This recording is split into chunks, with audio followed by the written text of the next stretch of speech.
You are listening to the Project Management Podcast at pm-podcast.com. And once again, we are coming to you live from the PMI Global Congress 2014. And we are here at the PMI bookstore in the exhibition hall. And with me is David Hillso. Hello, David. Hi, Cornelius. Welcome. Nice to see you again. Yes, very nice to see you. Your topic was, or is, how to manage the risks you didn't know you were taking. But before we get into that, you're from England. What are you doing here? This is the North American version of the Global Congress. Why did you travel all the way? Yes, it is a long way, isn't it? I think it was a 11-hour flight, and there's an 8-hour time difference, and so I think I'm just about ready to go to bed, although it's lunchtime. I love these congresses because you have the opportunity to meet with thousands of people, to share your ideas, to learn from other thought leaders. And so the whole sort of atmosphere is part of my personal development. And then as a speaker, part of my giving back to the profession to share some of my ideas with other people who are interested and here to learn. And once, when we talk about giving back, how about PMI giving back to you? I know PMI does pay the speaker's attendance here, so you didn't have to pay the attendance fee. That's right. But did they cover any of your travel expenses because you're coming from so far away? No, they didn't, and that's a policy that we've asked as speakers before. Some conferences do. And so it is an investment for me personally. Some of us have larger companies that we can charge for the expenses. The Risk Doctor Partnership is quite a small outfit. There's only 24 of us around the world, and so for us, it's a significant investment to take effectively round the world airfare to pay for our own hotels and meals and so on. But for me, it's definitely worth it for those two reasons, giving something back myself and also learning from others. Excellent. How to manage the risks you didn't know you were taking is your presentation. You've already given the presentation, right? No, this is completely new. No, I mean at the Congress. Yes, the presentation was given yesterday at 11:30 in the morning. How many people were in attendance? I think I had about 200, which was very nice. Oh, that's nice. That's a very about 10% good number. Of the 10% of Congress. Yes, considering, the competition there is with the many tracks that are running simultaneously. So why does it matter? Why do I have to know how to manage the risks that I didn't know about? Well, the difference between success and failure is how well we manage our risks, because we all plan to succeed, and then the things that drive us off track, which make the difference between us being on time or not on time, on budget, not on budget, and so on, are the things that we didn't plan for, the things that we weren't expecting, the things that came up and surprised us. And those things, of course, are risks. So if we had been able to see them in advance and position ourselves and prepare for them and then deal with them before they arrived, then there wouldn't have been so many risks happening, and we would have stayed closer to the plan and been more likely to succeed. So for me, the difference between success and failure lies in our ability to identify and manage risk effectively. So it really does matter to know what risks are out there and what could affect us. Mm-hmm. In your paper, you talk about the problem with the typical project risk management approach. So what is the problem? Well, the title, How to Manage Risks You Didn't Know You Were Taking, is suggesting that we have a blinkered or we have blinders on, so we can't see the full scope of the risk landscape. We're focusing on a subset of the risks that really could affect us. And so my concern is just to broaden people's vision, and the problem is that at the moment it's very narrow. So I think the problem with the typical process is that when we think about defining risk, you say to most people, what is a risk? They say, well, it's a bad event in the future that might happen, and if it does happen, then it's going to hit my budget and hit my timeline. So we have one very narrow view of risk, an uncertain future event with a potential bad consequence on time or cost. And I think that's just a huge limitation on the risks that really could affect you. So what are the risks that you would make us consider? Well, I start with 3 simple words, and we might have talked about this in one of our other podcasts. Probably have. That risk is defined for me as uncertainty that matters. Uncertainty that matters. Okay. So there are a billion, infinite uncertainties in the world, but we don't write them all down in our risk register. Right. We only write down a subset. So how do we filter all those millions or billions of uncertainties and decide which ones we need to know about, which ones we write down and try and manage and tell people about? So which of the uncertainties are risks? All risks are uncertain, but not all uncertainties are risks. So what we want to know for our projects and for our businesses, actually for our personal lives, is what are the uncertainties that matter? Because most of them don't matter. Is it going to rain in Kazakhstan tomorrow afternoon? I don't know. I don't care. It doesn't matter for my Exactly. project. Or for me, or my family, or anything that just couldn't affect me. So how do you know what matters on your project? The answer is your objectives. So uncertainty that matters are the two sort of dimensions of risk. And then we ask questions in sizing the risk, or how uncertain is it, and how much does it matter? That leads us to probability, how uncertain, and impact, how much does it matter? And so on. The whole process is based around this uncertainty that matters. So Right, we'll you actually have a model in your paper that talks about this, and you define risks as those that are uncertain with subcategories, and then also the matter That's right. part of it with subcategories of them all. How did you decide to do it that way? Well, my concern, as I said, is that people have a limited view that when they say uncertainty, they only think of one type of uncertainty. Negative. Which is uncertain future events. Okay, so there's something that might or might not happen in the future. That's the uncertainty side, so there's a limitation there. But also on the other side, they're thinking about mattering only in negative terms. Okay. So my concern was, and the model says, well, of course, some uncertainties are uncertain future events, and some uncertainties matter because they could be bad for time and cost. But there are other types of uncertainty and other types of mattering. And so I have in the paper 4 types of uncertainty, one of which is the uncertain future event. The one that we all know about. Exactly.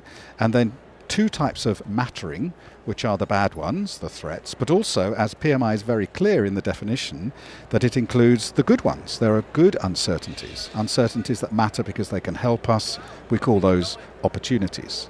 So immediately we have non-event risks on the uncertainty side and non-bad impacts, or good impacts, on the mattering side. Okay, so let's take a look at the mattering side. We have Okay. 2 here, Yes. right? We have the opportunities and the threats. Did I get that right? That is right. And if you Okay. just go to the PMBOK guide definition in chapter 11, That's the project risk is... Pretty much it. Are you going to tell me? Can you say it? I don't know it by heart now. Okay, well, of course, anybody with a PMP, you don't have a... Yes, you do I do have a PMP, Cornelius, but goodness me. I'm a PMP trainer, so the fact that I don't know the definition by heart is actually not a good thing. I expect you'll edit that part out of the recording. I maybe. will, yes. So a risk is an uncertain event or condition that, if it occurs, has a positive or negative effect. effect on project objectives. Exactly. So it's right there in the heart of the PMBOK definition that opportunities as well as threats, things that have a positive as well as a negative impact. And so we really have to include those in our process if we're going to have that broader view of risk, the uncertainties that could affect us, which we don't see.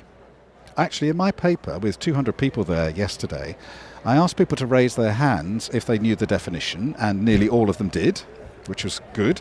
Then I asked them to raise their hands if they included opportunities in their risk register, and there were 5. Right. 2%. Why is that? It's in the PMBOK, we believe it, and we don't do it. And it is actually something that we do teach in the PMP classes. We look at the threats and the opportunities, and we teach both sides. And at some point, it seems to get forgotten. Exactly. Yeah. And I think it's just a basic thing. But this paper is about much, much more than just the threat and opportunity Right. question. Okay, so uncertainty that matters. We've looked at the mattering side. Well, there is still something else on the mattering yes, side. the threats and the opportunities, they could affect any project objective. Exactly that. So most people in their thinking of risk is it's a bad thing, and it's a bad thing that affects the budget or the schedule.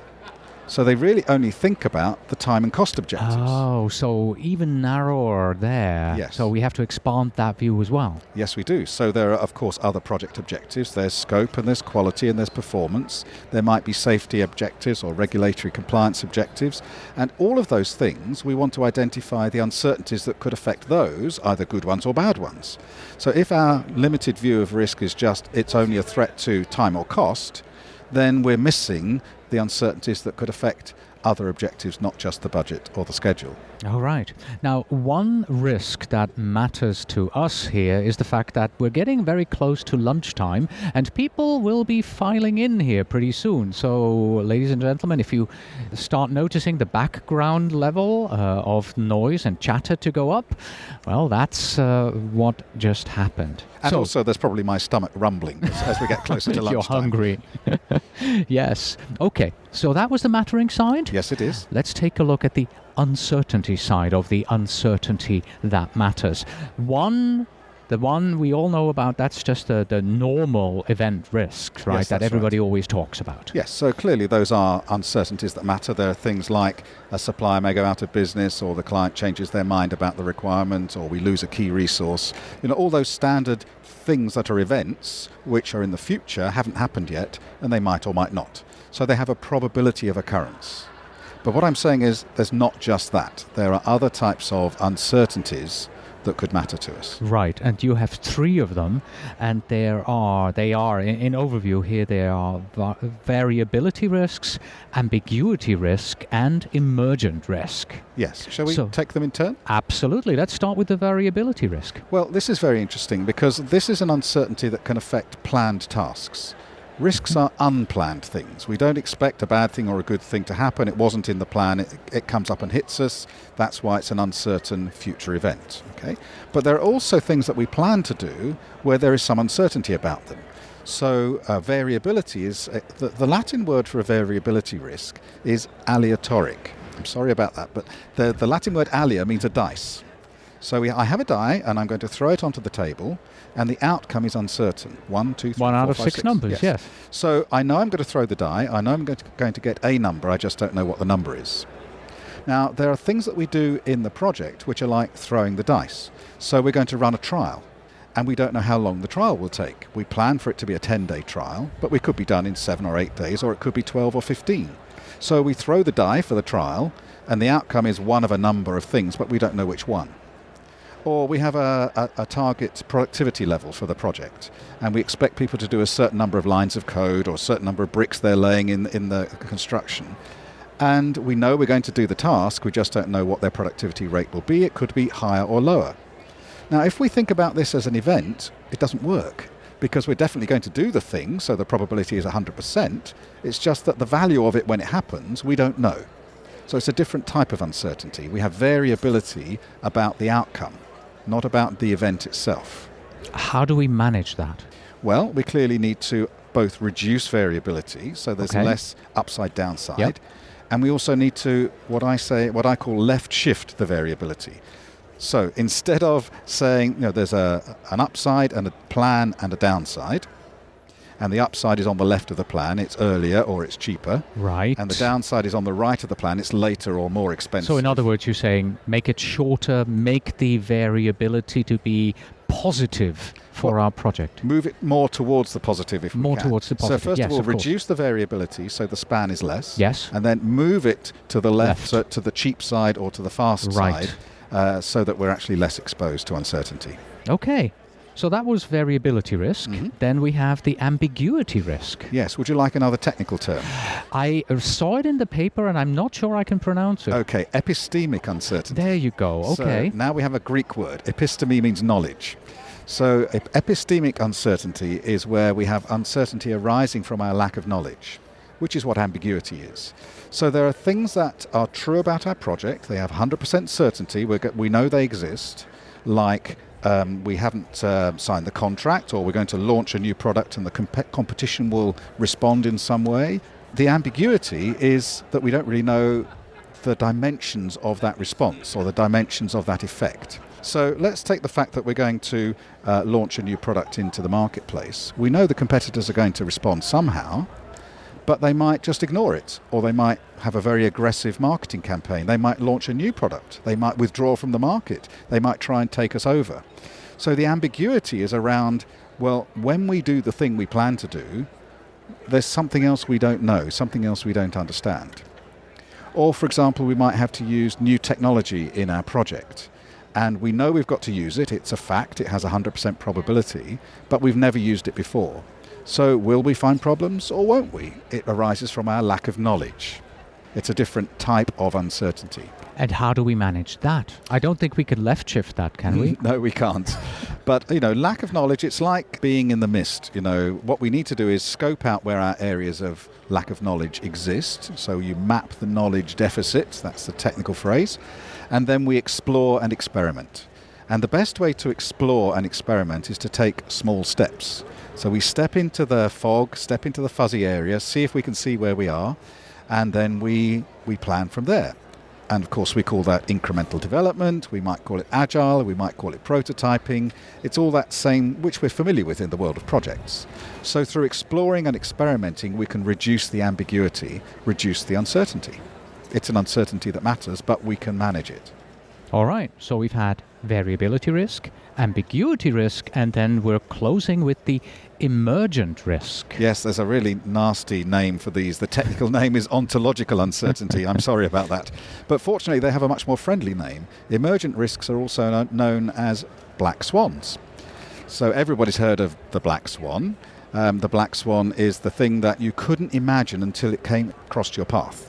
So things like the rise of the internet. Who would have imagined that we had the global connectivity that we have? We have fingertip access to all sorts of information about everything in the world. Who would have imagined social media the way it is, maybe 5 or 10 years ago? We would never have seen that. Who would have imagined 9/11 or the fall of the Berlin Wall or, these sorts of big events that suddenly they come from nowhere? And the black swan is something which is inherently unpredictable. You can't see it coming because it's outside of your worldview or your conceptual framework. When it happens, it has a big effect, and then in hindsight, it looks predictable. So you say, why didn't we know that? Surely we could have seen that. That's what the black swan is. How do I manage it? Well, that's difficult, That is isn't it? it sounds very difficult. We had, of course, a thing here at the beginning of the Congress when the Sheraton Hotel was evacuated. Have you spoken about that? No, you're actually the first person to mention that. Now, I knew the person who manages risk will talk about that. Of course. Well, it's a great case study. Yes. Because the Sheraton Hotel is the Congress Hotel. The PMI board of directors are all there. The staff are all there. All the speakers are there. The seminar leaders, lots of the delegates 800 people are in the Sheraton Hotel. On the first day of the conference, there's an explosion in the electrical control room. Right, and nobody was hurt. We have to mention that, and everyone's safe. So there was a fire in the electrical control room, and it burnt out the emergency generator, which was next door. How could that happen? Because they put the emergency generator next door? Why would you do that? So there were 800 people. It's 25 floors high. They had to come down the emergency stairs carrying their bags because they evacuated the hotel. Right. Now, 5 days later, it's still closed. Yes. Now, who could have foreseen that? It was a huge effect. We had to find rooms for 800 people around Phoenix. But in hindsight, of course we could have seen that. Of course fires happen in hotels. Of course sometimes they're evacuated, but it wasn't on the risk register. So the PMI staff did a fantastic job of scrambling and crisis management. They fixed it all within less than 24 hours. Everybody had a bed for the night. Yeah, we also have to mention that the awards gala dinner was supposed to be held at the Sheraton that very evening, and PMI pulled it off within 7 hours. They moved everything from the Sheraton here to the conference center, and it went off without a hitch. Absolutely. Yeah. In fact, the Sheraton chef and all his team, they brought their food, they brought their equipment, they cooked it in their Congress Center kitchens. So now, how do we manage the things that we never foresaw? I think the Sheraton example, and this will always be known, the Phoenix Congress is going to be the Sheraton Evacuation Congress. So what did they do? There were a number of things. One is they had committed people who took initiative. The second is that they had flexible processes. So we're going to cook a meal. We don't have to cook it in our kitchen. We can cook it in your kitchen. And the third thing was that they had contingency. They had the ability to actually, with the time that was available, make alternative plans. So for our projects, for the emergent risks that come out of left field and we never saw them coming until suddenly they're in front of us, all we can do is to become resilient, to develop that kind of bounce back ability, that in the face of some unforeseen shock or to the system, then we can continue as before. And that means contingency in our project plans, flexibility in our project processes, and empowerment for our project people. Mm-hmm. So overall, how to manage the risks you didn't know you were taking. What's your conclusion? What are the next steps for our listeners, for us as a profession, to get better at this? Well, I think we have everything we need in the PMBOK guide if we're talking the PMI world, because the definition says that a risk is an uncertain event or condition. It doesn't just say event. And then it says which could have a positive or negative effect, so it's not just threats. And then it says positive or negative effect on a project objective, not just budget or schedule. So what we need to do actually is to take our blinders off so we can see the full risk landscape and not just edit ourselves into that subset. Only threats, only cost, only schedule. That's all I'm looking at. And only future events, exactly. Yes. So what I think we need to do is to see the risks that we're currently taking and then to be prepared to manage them. At the moment, we're taking these risks without knowing they're there. And then we get surprised when bad things happen or we miss good opportunities. So we do just need to improve our risk identification process and then improve our risk response process, because those risks are out there, they are affecting us. There are threats creeping up behind me that I can't see. There are golden opportunities in front of me that I'm walking away from. And what I need to do is to take those blinders off and see them and then respond appropriately. When you started working on this presentation, what was the takeaway that you wanted to give to the 200 attendees at your presentation? Presentation is done, they're getting up, they're walking away. What did you want them to take with them? Yes, and also to the other conference attendees, of course, because the paper and the slides are on the Congress website, and they'll be on the Risk Doctor website as well. So the real takeaway is that there's more to risk than you're currently looking at, and you need to open your eyes and see it, because it could affect you, it will affect you, but it can be managed. Excellent. David, thank you so much for your time today. I've really enjoyed it. Is it lunchtime? It is. Let's go eat. Let's go eat. Thank you, Cornelius.